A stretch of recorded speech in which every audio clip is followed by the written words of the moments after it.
मित्रों नमस्कार। मैं पंडित ब्रजेश चंद्र पाठक। मनोकामना ज्योतिष चैनल में एक से एक जानकारी आपको दी जाती है। कभी कभी वीडियो डालने में विलम्ब होता है, उसके लिए आप थोड़ा सा कभी कभी प्रतीक्षा किया करें। समय अभाव के कारण ऐसा होता है। तो मित्रों, आज मैं मंगल के गोचर फल के बारे में विचार कर रहे हैं, इसको बता रहे हैं, विशेष जानकारी आपको दे रहे हैं कि मंगल गोचर फल में कैसा फल देता है।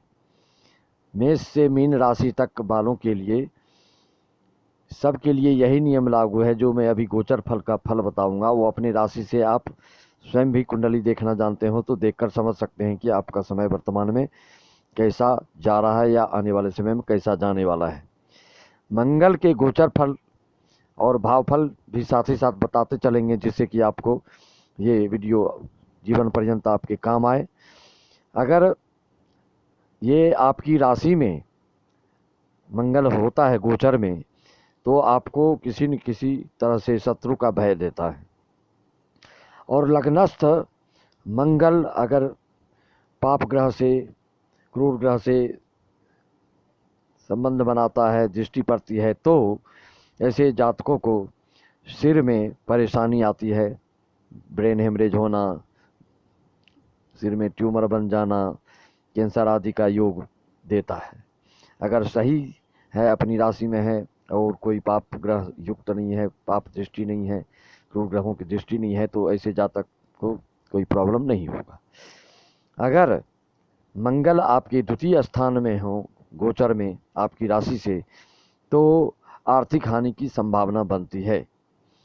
द्वितीय स्थान में गोचर में आने से आपके दाम्पत्य जीवन को भी आंशिक दुष्प्रभावित कर सकता है।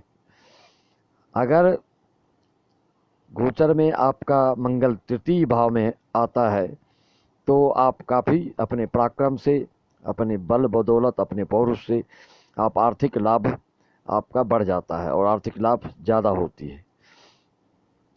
तृतीय स्थान का मंगल भाइयों से संपत्ति आदि बंटवारे में विवाद कराता है, केस मुकदमा हो जाता है। और ऐसा जातक पराक्रमी बहुत होता है, अपने पराक्रम से आर्थिक लाभ काफ़ी उन्नति करता है, लेकिन भाइयों से विवाद कराता है। अगर आपका मंगल चतुर्थ स्थान में है, तो मंगली योग तो बनता ही है और शत्रु से पीड़ा की संभावना देता है। चतुर्थ मंगल थोड़ा सा व्यक्तियों को घर में सामंजस्य में, दाम्पत्य जीवन में किसी प्रकार की दिक्कत हो सकती है। अगर शुभ ग्रह युक्त हो तो अच्छा लाभ मिलता है। अगर मंगल पंचम स्थान में है, अगर ये अपनी राशि के पंचम स्थान में मंगल होता है, तो ऐसा जातक क्रूर होता है। थोड़ा सा दयालुता में कमी आ सकती है ऐसे जातकों को। और पंचमस्थ मंगल गोचर में आपको आर्थिक हानि, शारीरिक आदि व्याधि दे सकता है। अगर मंगल आपका षष्ठम स्थान में गोचर में आता है आपकी राशि से, तो धन लाभ कराता है, आप यश कीर्ति आपकी बढ़ती है, प्रतिष्ठा बढ़ेगी आपकी अपने समाज में।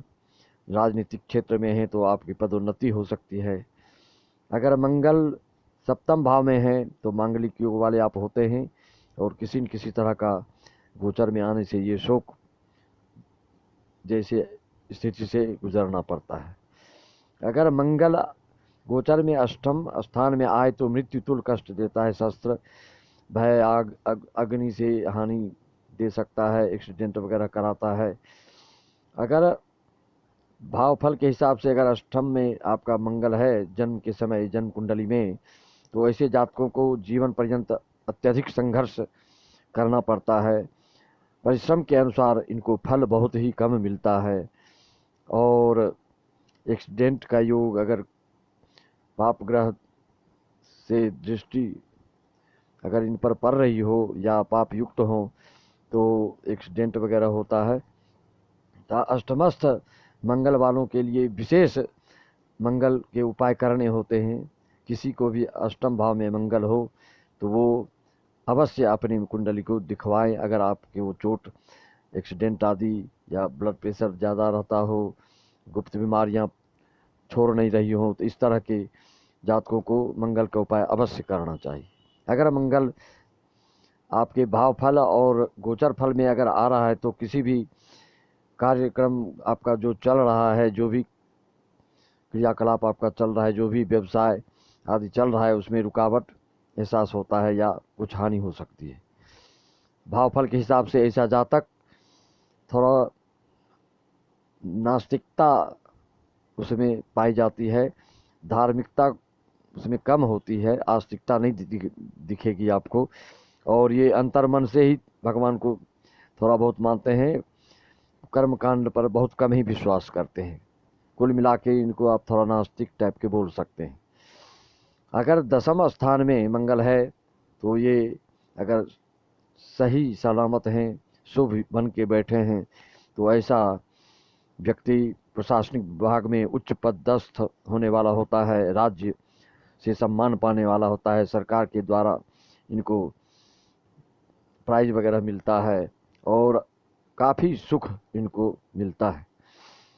दसम स्थान वाले मंगल जो जिसका भी कुंडली में दसम स्थान में है तो उनको बहुत शुभ फल प्राप्त मिलता है। अगर शुभ हो तो, अगर गलत तरीके से बैठे हों, गलत दृष्टि उस पर पड़ रही हो, पाप युक्त हो, तो आपको कर्म क्षेत्र में बाधा अनुभव होगी। एकादश स्थान का भी मंगल शुभ लाभ ही देता है, भूमि वाहन आदि से लाभ देता है, लेकिन एकादश स्थान में मंगल भाव फल के हिसाब से संतान क्षय भी कराता है।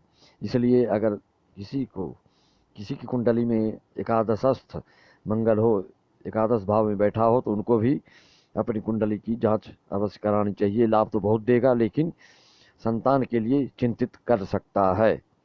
अगर मंगल गोचर में द्वादश स्थान में है तो आपको आदि व्याधि बढ़ने की संभावना बढ़ जाती है, रोग आदि बढ़ सकते हैं। अगर लग्नेश हो के मंगल अगर द्वादश स्थान में हैं आपके, तो किसी न किसी प्रकार से ये शारीरिक रूप से आपको कष्ट देते हैं और शल्य कराते हैं, ऑपरेशन कराना होता है। अगर द्वादश स्थान में आपके मंगल हो लग्नेश हो के, तो आप निश्चित मानिए कि जीवन में आपको ऑपरेशन होगा ही होगा। विशेष रूप से इसके उपाय आपको अवश्य करना चाहिए कि इसके लिए क्या उपाय, क्या परिहार, क्या निराकरण, क्या समाधान है।